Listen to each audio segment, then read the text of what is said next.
A graça e a paz de Deus, amada igreja. Espero que vocês estejam bem, com certeza estão bem, porque aqueles que estão com Jesus estão muito bem, né?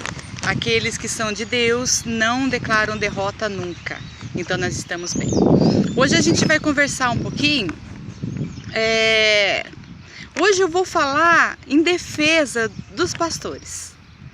Vou falar em defesa dos pastores porque a gente tem acompanhado muita coisa na internet falando dos pastores, né? Muitas denúncias, muitas coisas sendo faladas, sendo compartilhadas, né? Sobre os pastores. Mas, amados, o que a gente não pode é generalizar, não é? Não é por causa aí de meia dúzia, uma dúzia de alguns pastores que estão fazendo o que não deve, estão abusando da fé alheia. Não é por causa deles que a gente vai achar que nenhum pastor presta.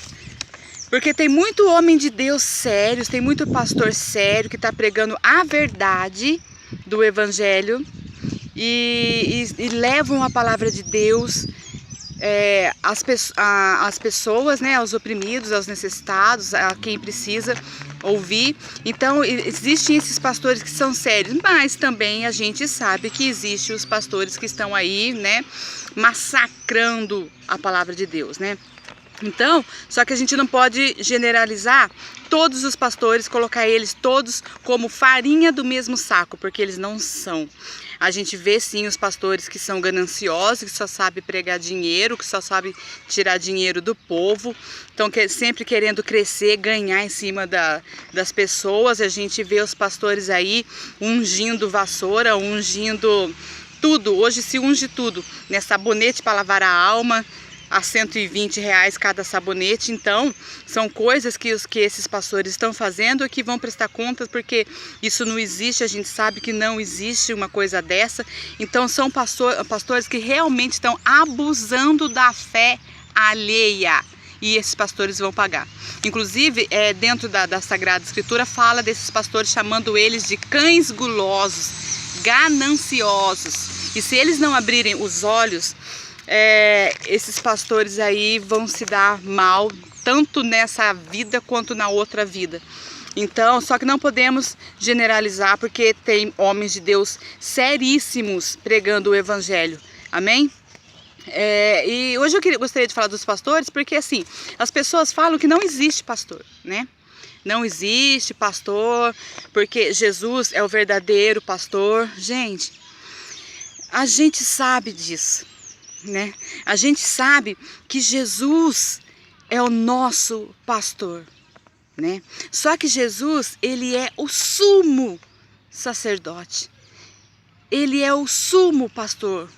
Ele é o pastor dos pastores. Não é verdade?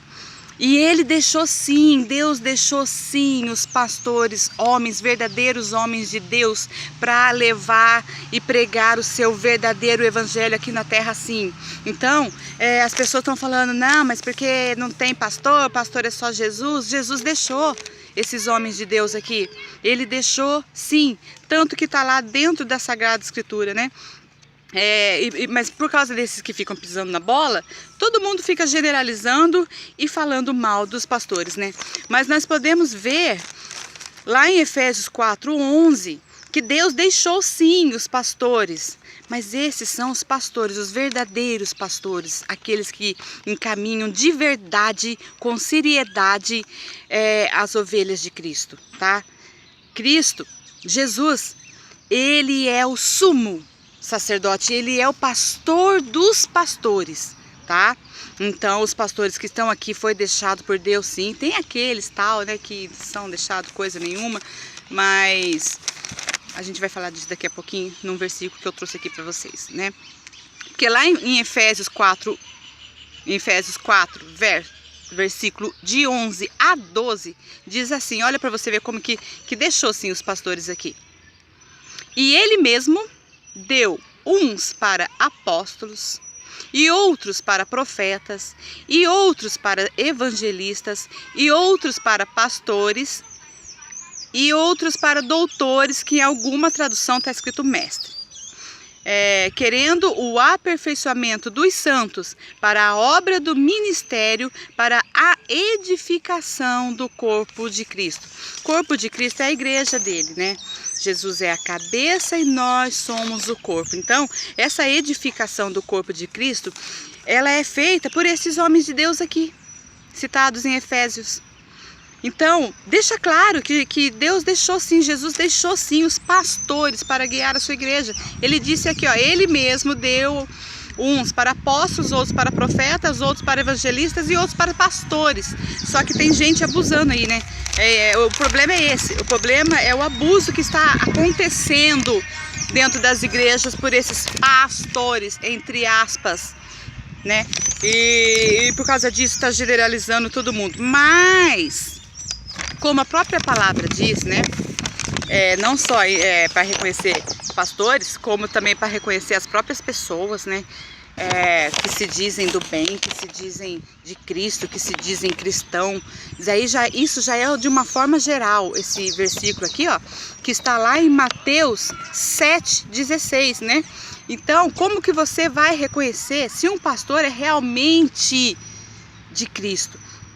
Se um pastor é realmente designado por Deus, como está aqui em Hebreus, né? Lá em Mateus 7,16 diz, pelos frutos os conhecereis. Olha que coisa simples. Pelos frutos os reconhecereis. Então, o que tem feito o pastor da sua igreja? Né?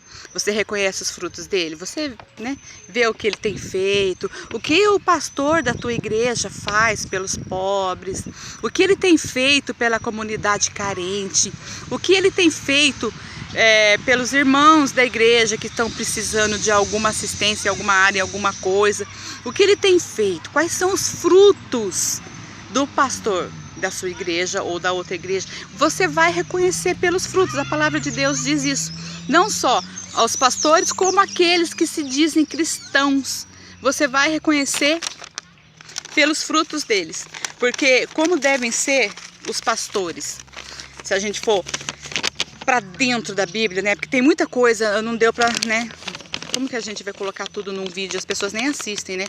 Mas como devem ser um pastor, um bispo, um evangelista? Lá em Tito, capítulo 1, de 7 a 9, diz assim, olha, porque convém que o bispo, e nesse caso aqui, bispo, você pode colocar aqui pastor, você pode colocar aqui evangelista, você pode colocar aqui presbítero, tá? Porque cabe a todos eles. Aqui não seria colocado, né, uma lista dentro aqui. Porque convém que o bispo seja, olha como deve ser, irrepreensível, como despenseiro da casa de Deus, não soberbo, nem irancudo, nem dado ao vinho, nem espancador, nem cobiçoso de torpe ganância, como é o que a gente tem visto aí, né? Tudo por dinheiro. Dado a hospitalidade, amigo do bem, moderado, justo, santo, temperante, retendo firme e fiel a palavra, que é conforme a doutrina, para que seja poderoso tanto para admoestar como para convencer os contradizentes. Assim, esse é o fruto, é assim que tem que ser. É o fruto não, isso aqui, assim é que tem que ser reconhecido, assim é que tem que ser um pastor, um bispo. E para as pessoas, né, que dizem que não existe pastor, que não tem que ter pastor, que pastor não sei o que, né, porque tá vendo tô vendo muito dessas conversas na internet. Lá em Romanos 10, 15 diz assim, ó, e como pregarão se não forem enviados? Como pregarão se não forem enviados? Né? Como está escrito, quão formosos são os pés daqueles que anunciam as boas novas. Isso está lá em Isaías 52, versículo 7, né? Quão formosos são os pés daqueles que anunciam as boas novas. E quais são essas boas novas? As boas novas do reino de Deus. aqueles que anunciam isso, que anunciam a salvação, que anunciam o arrependimento, que anunciam tudo que está por vir de bom, as promessas que Deus tem para nós. Quão formosos são os pés daqueles que anunciam isso, né? Não daqueles que ficam só anunciando prosperidade, anunciando dinheiro, anunciando fortuna, anunciando isso, anunciando aquilo, falando que se você é filho do rei, você tem que ser rico. Para com isso, gente. A gente tem que ser, sabe, salvo. É isso que a gente tem que ser. E as pessoas também falam muito assim, fica julgando, fica falando, falando mal dos pastores. Algumas pessoas compartilham e escrevem coisas falando sobre o pastor, mas isso é bíblico, porque a gente tem que denunciar as más obras. Isso é bíblico. Se você vê uma coisa que não condiz com a palavra de Deus, você tem que denunciar sim. Você tem que falar mesmo, ninguém tem que se calar. Tá fora da palavra, denuncie. Sabe, não tá lá dentro das escrituras. Deus não mandou, Jesus não mandou, ninguém mandou, não tá lá. Denuncie mesmo essas coisas, essas dancinhas que a gente tem visto dentro das igrejas. Tem um pastor na frente do púlpito imitando Michael Jackson, né? E por que a gente vai se calar? Por que a gente vai se calar? Não tem que se calar, não. Tem que denunciar as obras das trevas, porque na palavra de Deus é chamada de obras das trevas. Vamos ver aqui. Efésios 5:11. E não comuniqueis com as obras infrutíferas das trevas, mas antes condenai-as. Condenai-as. Então, se você vê, você tem que falar mesmo, você tem que compartilhar mesmo, achando ruim mesmo, porque está errado mesmo. Não é isso que Deus está pedindo na palavra de Deus, não é isso que Deus quer que os pastores façam no púlpito. Ninguém quer, Deus não quer pastor artista no púlpito. Deus quer pastor que pregue a palavra, Deus quer pastor que pregue o arrependimento, Deus quer pastor que pregue a salvação. É isso que Ele quer, não quer pastor rebolando no púlpito, não. Pastor Michael Jackson, eu vi um lá que é, né? João 7:24. Não julgueis segundo a aparência, mas julgai segundo a reta justiça. Julgar na reta justiça é julgar se é certo ou se é errado, se condiz ou não com as coisas de Deus, né? Então, é esse o julgamento que as pessoas fazem, né? Não é julgamento de apontar o dedo, é julgar segundo a reta justiça. Tá certo? Não tá. Tá errado? Tá. Então, vai ser falado, vai ser julgado, vai ser apontado sim, para ver se as coisas mudam, não é verdade? Então, esse é a palavra que eu gostaria de dar hoje para vocês. E ressaltar aqui mais uma vez, né, que os pastores, amados, eles não são iguais. Não coloquem todos os pastores no mesmo saco, na farinha do mesmo saco, sabe? Banana do mesmo cacho, porque não são. Tem muito pastor sério aí, e a gente viu aqui em Efésios 4:11-12, que o próprio Deus deixou sim homens de Deus para governar aí, para orientar aí a sua igreja. Amém? Fique com essa palavra no seu coração.